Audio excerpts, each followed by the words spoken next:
Okay, so I'm really excited tonight to actually have my first official podcast, if we wanted to call it that, for the RDH Movers and Shakers site. I know that I had promised you that I would be bringing on individuals to interview who, in my opinion, are true movers and shakers. And today I am really excited to have Vickie Nardello on here on this show to actually help guide us and help educate us on the legislative process and how it works. So I would love to read a bio, which is very impressive, about Vickie. That way you can learn a little bit about her.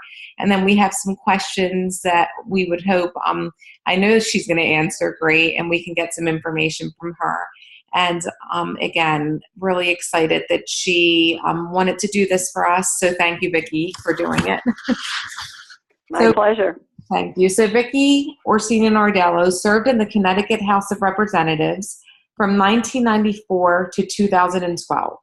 She served as co-chair of the Energy and Technology Committee, on the Public Health and Insurance and Real Estate Committees, and chaired the Public Health Subcommittee of the Medicaid Managed Care Council. During her tenure, she was successful in passing legislation to allow dental hygienists to practice independently in public health settings, to allow dental hygienists to administer local anesthesia, and to obtain funding for the provision of dental care in public health settings, increasing dental access to underserved children and adults. She worked with the Department of Social Services to make Connecticut one of the first states where dental hygienists were able to bill separately as Medicaid providers.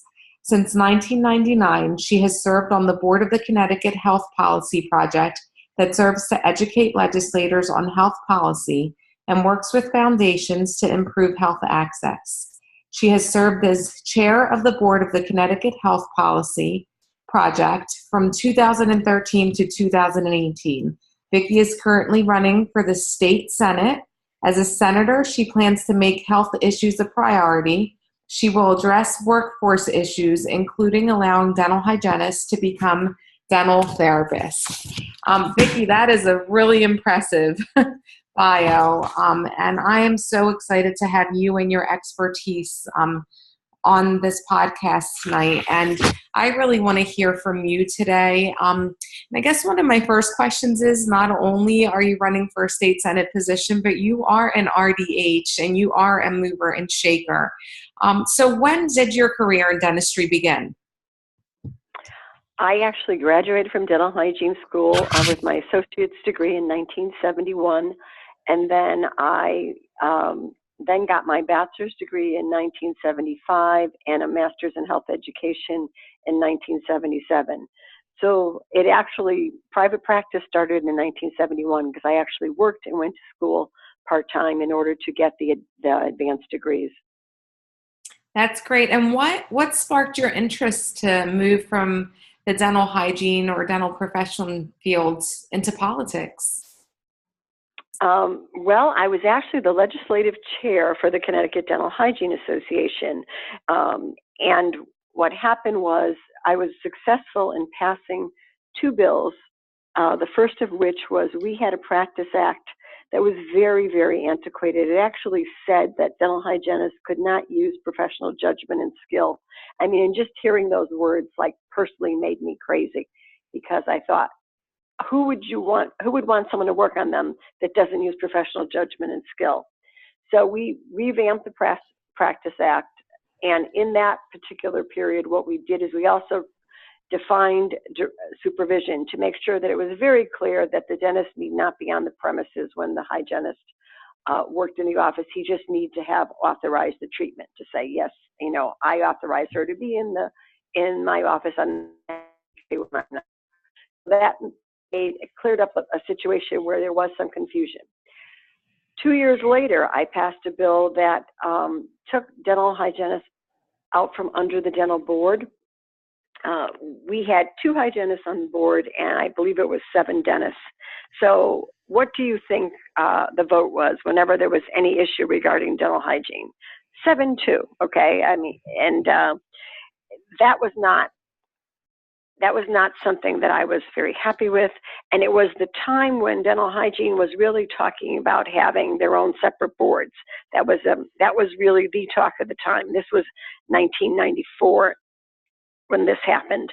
And so I talked to the Department of Public Health, and they said that no, they would not allow us to have a separate board, but they would work with us if we wanted to be taken off the dental board and then be regulated by the Department of Public Health.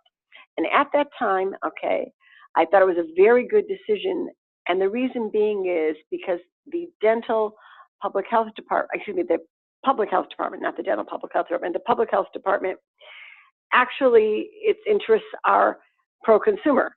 So I thought they're going to have a very different perspective than certainly dentists on a dental board. And I thought we should do this. And we did, and we've been in that type of regulatory framework for the last over 20 years, 24 years. And it's worked quite well.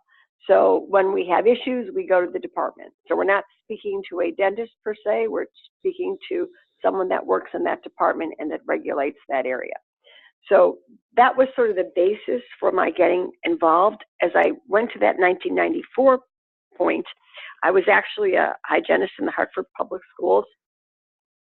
And one of the teachers was married to a legislator. She actually had had a baby, and she was using my room at lunchtime to realized that, I was doing this work as legislative chair, and said to me, well, you should run for office. And I said, oh, no, absolutely not. I mean, I unequivocally said, no. And she said, well, we need more women. She'd come in every day and she'd give me these little tidbits. So she planted the seed in my head, and then we went to the ADHA annual session. I was with the hygienists from Connecticut, and I said to them, I've been asked to run for public office, and they said, Vickie, we think it's a great idea. We will help you. So I started to seriously think about it. I met with the chairs of the 3 towns that were involved because it was a 3-town district. They said that they would support me. And from there, we started a legislative campaign. Absolutely no experience. No one in my family has ever been in politics. And of course, I lost the first election. And I thought, well, that was the end of my career in politics. But the interesting part was that I got many phone calls after the loss that said, you did very well. And my answer was, no, I didn't do very well. I lost. They said, no, in politics, you can lose well. And you came the closest of anybody to a 14-year incumbent. An incumbent is someone who has been in the seat for that period of time. And they said, you actually did very well.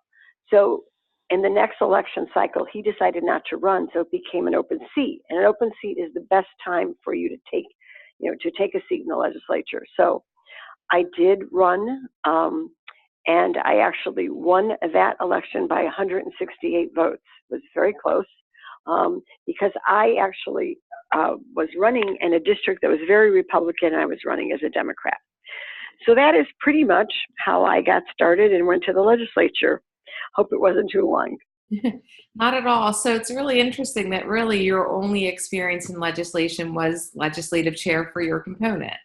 And that's what absolutely sparked your interest. Yeah. So just in listening to you, I'm thinking, for those hygienists who are thinking, what else can I do with my career? Maybe moving into the political arena may be something great, especially with what it sounds like all the accomplishments that you made, and even moving the dental hygiene profession out of the state board, because in Pennsylvania we have the same issue, Vickie. We have 8 dentists on the board and 1 hygienist, and it becomes really difficult to pass legislation that can actually help to promote oral health. So that's very interesting to hear.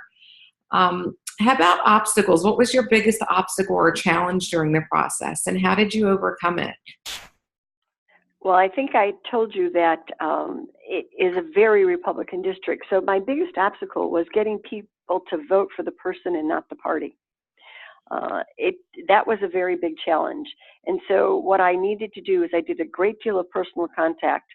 I do a great deal of door-to-door. So I met people one-on-one. And in talking to them and them meeting me, and that's how I was able to do that. But it was a real challenge trying to win as a Democrat in a Republican district. That's excellent. And one thing that I'm really thankful for and grateful for is the fact that our paths crossed when you were serving as District 2 trustee. And one thing that I definitely felt was you were extremely inspirational. You were so well spoken. And you weren't afraid to allow us to voice our opinions and even to go against the norm. And that to me is an individual who really is a mover and a shaker, someone who, when everybody else says you can't do it this way, you say, but let's try it if you really believe in it. So that was really inspiring. And one of the reasons I created this site was because when you go to social media, there's so many hygienists that are just so disappointed with their profession. And it really saddens me because there's so much that we could be doing, but they just feel discouraged because they feel they're not being utilized to their fullest capacity. And they want to learn how to promote change. They want to know how to make a difference. And and I know, in many states, there's such a need for improving the oral health and overall health of individuals in our state. And it's so important for us to step up. And one of the things that we do in our state, and I know so many other states do it, I believe Connecticut does it too, is Mission of Mercy. And that to me is just an eye opener. Like when I volunteer for Mission of Mercy, it just makes it real for me when there's 2,000 people standing in those stands hoping to get treated because they're going to bed with tooth pain or tooth discomfort. And, we can only provide treatment for one or two teeth because there's so many people. So they're still going home with disease, and you just want to help and you want to know how to help. So that's why I wanted to talk to you, and in the hopes of you letting us know how we can make a difference, how we can stand up to make a change. So, and hoping to promote these changes within our state, how important is it for us to participate in the elections and to learn what the politicians are aligned with? Are they aligned with our vision? It's extremely important that you participate in the election process, because if you want to achieve your goals, you have to elect individuals who are like-minded. So individuals who are willing to make workforce changes, who are willing to look at beyond just the physician model or the dentist model, so that they understand the importance of a mid-level provider and why healthcare access is extremely important, and why people have difficulty, if you're in the low-income groups, to access dental care. So, and where the role of the mid-level provider comes in.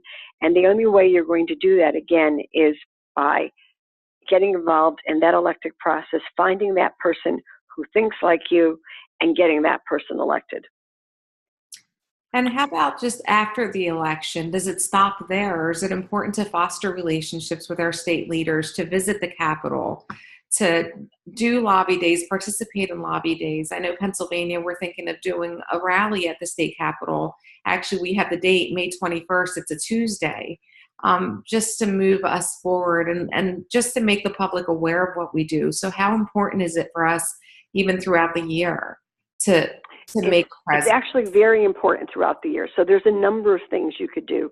Lobby days are important.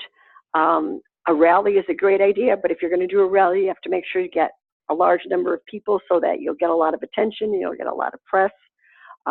It's important to attend meetings that involve oral health. It's important to attend hearings where oral health bills are on the agenda, even if it might not necessarily be the bill that you care about, or even a related health bill that involves either the nursing profession or another profession, so that you can build coalitions, so that you can get people, so you can support people and then they will support you as well. So it's a mutual type of relationship where each of you is helping advance the issues that you care about. It's important to go to fundraisers when people have fundraisers. If your legislator has a town hall, if your legislator has a meet and greet, it's very important that you get to be known, and they know you're a dental hygienist, you're part of a dental hygiene group, and that you're active in the political process. I can't say that strongly enough. That is the way that you bring about change. And I guess once you start establishing these relationships, Vickie, you can start introducing, different visions that you have for pushing, dental hygiene forward at that point, which, I know that you have a great PowerPoint for us, and you were a little bit, do I do this or don't I? Are individuals going to be, interested in doing this? And I really thought that it would be great because a lot of us don't know about the legislative process. So how is it that we can get our legislators to introduce bills? How does the whole process work?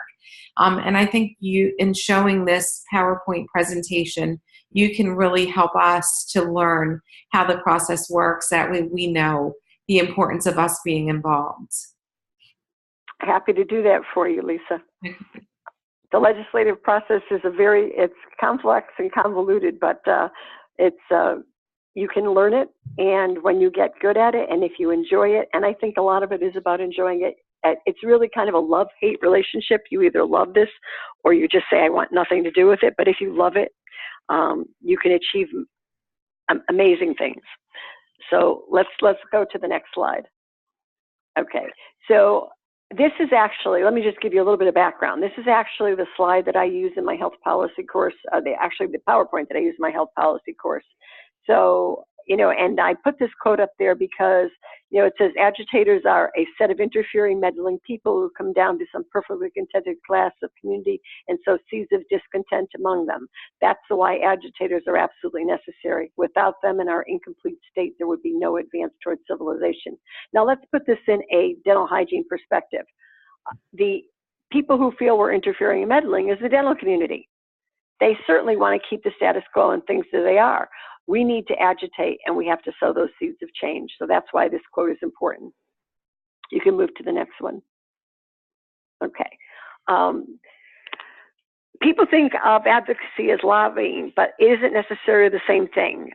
The legislative process is a really open and responsive more than other processes because it is required to be public, and public input is a formal part of the process. So when I say public input, bills have hearings, the public can come and testify on a particular proposal. We can go to the next slide. Okay, so what do you need? Okay, patience. I can't say that enough, by the way. When I was legislative, I had real patience. And it's rare that a bill passes. It's in its first year. Generally, it takes more than 1 year. You have to have perspective. You have to understand what your issues are, and that they have to get in line behind everybody else's issues. Because while you may think that your dental hygiene bill is the most important thing in the world, there are 100 other people who have their bills who think theirs is the most important thing in the world. You have to understand and respect the system. Look for the person with experience. Okay, a brand new legislator is going to have a much less clout than someone that's been there for a while. Create relationships. I can't stress that enough. Politics is about relationships. As people get to know you and they know you on a personal level, they're much more likely to listen to you and care about what you have to say. Offer solutions, don't just complain. I think sometimes what happens is people do come to the Capitol and all they do is complain. That is not really going to be successful. You really want to find solutions to the problem. And then recruit a champion and then trust them. Okay, when I say recruit a champion, that means a legislator who's going to submit your bill and see it from beginning to end. Go on to the next one. You can move to the next one. Okay, got it. How does a bill become a law? Well, I'm talking about the Connecticut process, but of course, it's going to be similar in other states. There's going to be some minor differences, but basically, there's a lot of similarities. So first, someone has to sponsor the bill. The legislator, you have to have a legislator that sponsors it, or the committee has to raise the bill. If you can talk the committee chair into raising the bill, then it becomes a committee bill. Chairs are very important.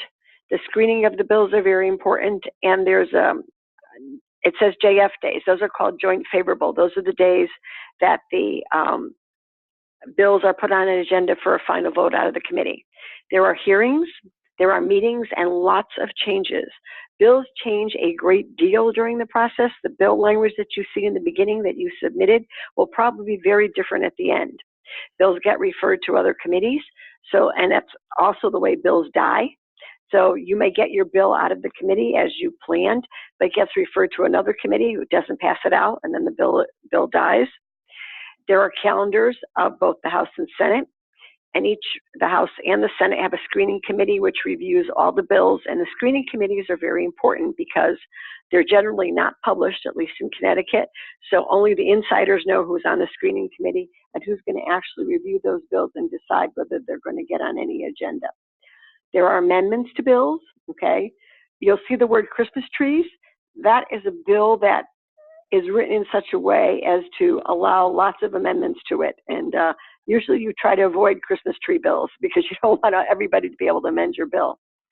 And vehicles, when a bill is a vehicle, what that means is it can, because of matter, it can use other types of subject matter as a way to get the bill going forward. And let's just, to give you an example, okay? I had a bill that had to do with the Department of Public Health. It was the only bill left with the Department of Public Health, and they needed a bill on medical errors. And they used that bill as a vehicle to attach the amendment for medical errors. And we ended up I ended up working on medical error legislation that year, which I was very proud of. But my bill was the vehicle because it was the closest in subject matter there. The governor, of course, needs to sign the bills. If he doesn't sign them, of course, that in Connecticut, he can choose not to sign them and just let them go into law, or he can veto them. Next slide. Okay, now how a bill really becomes a law. Okay, this is the inside story. Okay, you do choose the champion or the shepherd. There's a lot of things that happen in the back room. There's a lot of intelligence gathering and gossip. There's something called fiscal notes. In other words, how much does the bill cost and is it in the budget? Because if it's not in the budget and it costs money, generally it's not going to go forward. Does the agency that's going to oversee your bill support it, or are they going to resist it? There are 1,000 ways to kill a bill and 1,000,000 ways to just let it die. Politics has a lot to do with old scores and baggage. In other words, if you have a legislator that was upset about something and maybe was upset with the Dental Hygiene Association for some reason, they can choose to kill a bill. Okay, that's what I mean by old scores. And I'll just give you one very funny example. I had a bill and it was being held up in the Appropriations Committee, which has, of course, to do with money. And no matter what I did, the chair didn't want to let it out. And there's a deadline. If you don't get it out by a certain time, then the bill dies. I was walking through the atrium with some cookies, and the chair of the Appropriations Committee says, "Vickie, you're bringing cookies to somebody. You never brought me cookies." And I said, "Oh, it was, I don't know if it was someone's birthday. It was an occasion." The next morning, there were cookies on his desk. "Please let my bill out of committee." And you know what? He let it out of committee. That's so great. Just to let you know, there are all kinds of ways that bills move through the process, and some of them are not the ones that you would expect. Okay, we can go to the next one. Okay, so who are your legislators? You need to know who they are. In Connecticut, they're part-time. I believe in Pennsylvania that they're full-time. Okay, they work for the voters. They're not necessarily policy wonks. They need your input. They don't know everything about dental hygiene, so you need to educate them, because don't assume that they know this. And there's so much being put on their plate that they can't possibly know everything. So you're educating them is very important. They're diverse. Don't make assumptions about their views. Okay. They rely heavily on staff as a generally, and it's very important who's in leadership, because your leadership is going to determine whether a bill comes to the floor or not. You can go to the next one. The importance of legislative staff. Okay, they are actually very, very important. Okay, they're not elected, but they're usually there much longer than the legislators. I mean, I had my legislative staff on the Energy Committee had been there for 30 years. You can answer just about any question. They run across legislative staff. They're generally overworked. They're open to your help and input. In some areas, they're partisan, which means that they work for either the Democrats or the Republicans, but there's usually nonpartisan staff who doesn't work for either of them. In Connecticut, we have an Office of Fiscal Analysis that tells you how much the bills cost, an Office of Legislative Research, which does all the research on the bills, and the Legislative Commissioner's Office, which actually writes the bills. We have committee staff. Caucus staff, it means that they're actually assigned to either the Republicans or the Democratic caucus, so they have their own people. The legislative staff can actually be incredibly effective champions, and they are always in the back room when the bills are being discussed. So if you can get to them, that's a wonderful way. to move your bill forward. They are just going to be an asset in addition to the legislator who's championing it. Next one. Okay, so this just says, I congratulate DSS and DSS, the Department of Social Services official, on her promotion, and say, is it great being where the buck stops? And her answer is, I'm not sure where the buck stops. I don't really think it's here, but I've seen it roll over us. That was an agency. DSS is an agency, and agencies are very important in terms of your legislation, because ultimately it'll be implemented by an agency and you have to have a good relationship with them. Okay, you can move on to the next one. Okay, administrative advocacy. Again, we're saying advocating with the agency. The agencies are very powerful. Include them early, both the top and bottom of the food chain. So create relationships of trust. They can be champions. They implement the laws. They are the devil in the details. So if they don't like something, they're not going to stand behind it. They can actually choose not to implement it. They have a lot of power. They're not elected. They don't have to answer to voters. They're appointed. There's turf issues among agencies. And this was written for Connecticut, but in the time that this was written, there's been staff reductions and those people are often overworked. But it's very important that you and your lobbyists foster a good relationship with whatever agency is going to be dealing with your bill. Next one. Okay, freedom of information. It's a powerful tool. If you can't get records, you can make a freedom of information request. I'm not going to go into this in great detail, but this really comes to play if you can't get information that you need for a public hearing or regarding the topic that you're advocating for. Next. Okay, regulations are very important. They are the statutes that give guidance. The statutes give guidance. Regulations are all the detail. You find them in Connecticut through a regs review committee, and I think most states have some sort of regulatory review. You have to check in your own state. I don't know Pennsylvania's off the top of my head, but regulations are important. I'll give you the example. Okay, when we passed continuing education in Connecticut, yes, it said you were, at the time, needed 16 hours over a course of 2 years, but what courses you could take, where you could take them, who could teach them, all of that was developed in the regulatory process. So again, the regs are the detail. Next one. Okay, other tools, the media. If you can foster relationships with the media that you can get very good articles, that is phenomenal. And you can do it in dental hygiene. This is a topic that really is important to consumers. You just have to get the reporter's interest. You need to build coalitions with other groups, women's groups, because women's groups should support dental hygiene, nursing groups, physicians' assistants, other people in the healthcare workforce. Those are natural allies. Anybody that deals with children's issues or issues of healthcare access, those are who you want in your coalition. Obviously, it's best to have a lobbyist because they can be there all the time for you. Judicial advocacy really won't come to play so much in terms of dental hygiene. Electoral advocacy, again, those really won't apply to you quite as much. Okay, common mistakes. Learn the system first. Okay, this second one is really important. They're really busy. Okay, they don't want a long, drawn-out explanation. And it's very simply put here. They don't have to get religion. They just have to vote yes or no. Once they've told you they're voting yes or no, move on. You don't need to keep talking, okay? And I think that's a mistake that many people make, not realizing how busy they are and how many people are trying to talk with them. And that's this next one is extremely important. Probably if you go meet with the legislator, I'm getting feedback now. Can you hear me, Vickie? Yep, we're okay. If you're going to meet with the legislator, do not leave without closing the deal.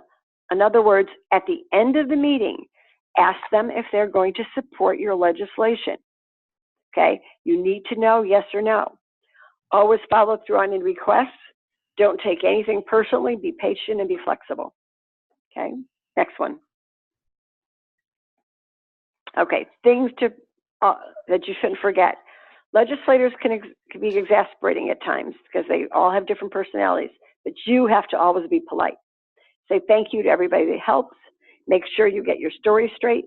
Never, ever make up an answer. If you don't know an answer, say, I don't know, and get back to them. Trust your champion, have patience and perspective again. Next one. Okay. Unless someone like you cares a whole lot, awful lot, nothing is going to get better. It's not, Dr. Seuss. It's really true. It's about caring. It's about passion. It's about commitment. If you have those things, you're going to be able to move an issue forward. Next slide. Okay. So this is the Connecticut Health Policy Project. It's actually a very good site to learn about healthcare policy, and there's a great deal of information on that. So that's the website for that. If you want to take a look at that, it's specific in some ways to Connecticut, but much of what they say is applicable in the legislative process anywhere. Thanks, Lisa. Oh, you're awesome. Do you have any questions on the slide? No, everything was absolutely wonderful. And thanks for, I was laughing when you said, once the politician says yes, just move on, don't keep talking, because I thought that's probably one of the hardest things for hygienists to do. To stop. Yes, it is. Yes. Just walk away and say thank you. So that's right. Walk. And yes. And go ahead. And try not to be too detailed. If you get too detailed, they start to glaze over. So make sure you stick to the main points, okay, without all of the details. Because again, try to remember exponentially that there are hundreds and hundreds of other people who are talking to them as well. And there's just so much information you could absorb. Yeah, and I know when we went to the Hill, I think it was back in May of this year, our lobbyist, Morgan Plant, who's absolutely wonderful, she had talking points for us. And she said, stick to the talking points. Don't veer away from them. And that way you can get your, strongest points out there. So that was really helpful in her helping us, because it was new to some of us to sit in these rooms and intimidating and kind of, share our passion. But once we got started, it was easy because it was our passion. So exactly. Yeah. And I guess we're almost done with the interview. I know that it's so important for hygiene to come together as a profession. And I think that's one of the hardest things, Vickie, is, we're all busy. We're moms, we're workers. Some people work 50 hours a week. When do they have time to volunteer or to participate in these activities? And, I'm sure you agree, Vickie. I know that in my head, I feel the same way, that we can complain, like you say, all we want about everything that is a disservice to us as dental hygienists. But if we don't do something about it, if we don't come together as a strong voice, and I'm hoping that we can really be successful in our rally in Pennsylvania. I'm hoping that we gain interest. The great thing is we picked a date 6 months out, so hygienists don't have patients yet. So I'm hoping they can go in and take the day off. But how important is it to, if we were to do a rally, I'm sure if we have 20 people, it's really not going to make much of a difference. So how important is it for hygienists to come together to do these types of events? It's extremely important. And you have to understand, if you want to advance your profession, this is the only way you're going to be able to do it. Work on being assertive and more self-confident. And they also have to start thinking of themselves as a profession as opposed to a job. I still find that there are many hygienists who look at it as a job rather than a profession. If it's going to be a profession, it means it's going to require time outside of your actual work hours and a willingness to advance that profession. The other part of this is the collective part of it. Okay, it is so important, particularly for dental hygiene, because we work in individual offices, and maybe you're lucky enough to have another hygienist or maybe another 2 hygienists if you work in a bigger practice. But generally, we are very isolated as a profession, and coming together as a group to work toward a common goal is the only way we're going to make it happen. And we also have to know how important that is. I know, yes, maybe we'd rather be home watching a movie, or maybe we have other obligations, but we have to find ways to fit it in our lives. So I just can't stress that enough. And there's also a synergy and an energy that comes from being a hygienist. and being together in a group. And it's very exciting, I think. And I know that when I first started out legislatively and working on the legislative subcommittee with Linda Hohasek, who is still a committed hygienist in Wisconsin, who was our legislative chair, it was just very exciting to be able to see the successes that Connecticut has had, and Connecticut's had a lot of legislative successes. And there, to be a part of that, let me tell you, that's a wonderful feeling, and I recommend it for everybody.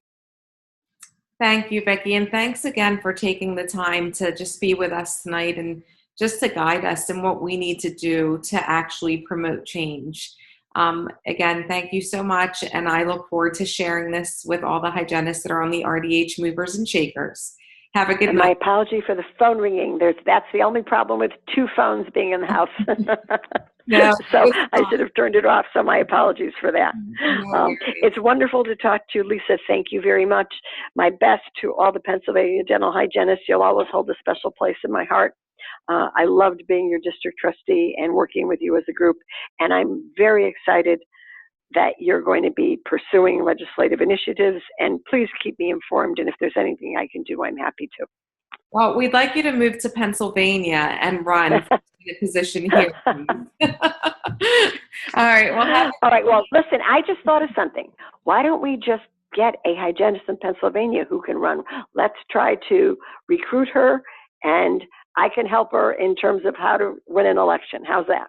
That would be amazing, and hopefully one of the hygienists that's on this site will feel the passion. I'm thinking of a couple of them who I actually think would be amazing for those positions, so we'll definitely connect them with you, Vickie. Thank you.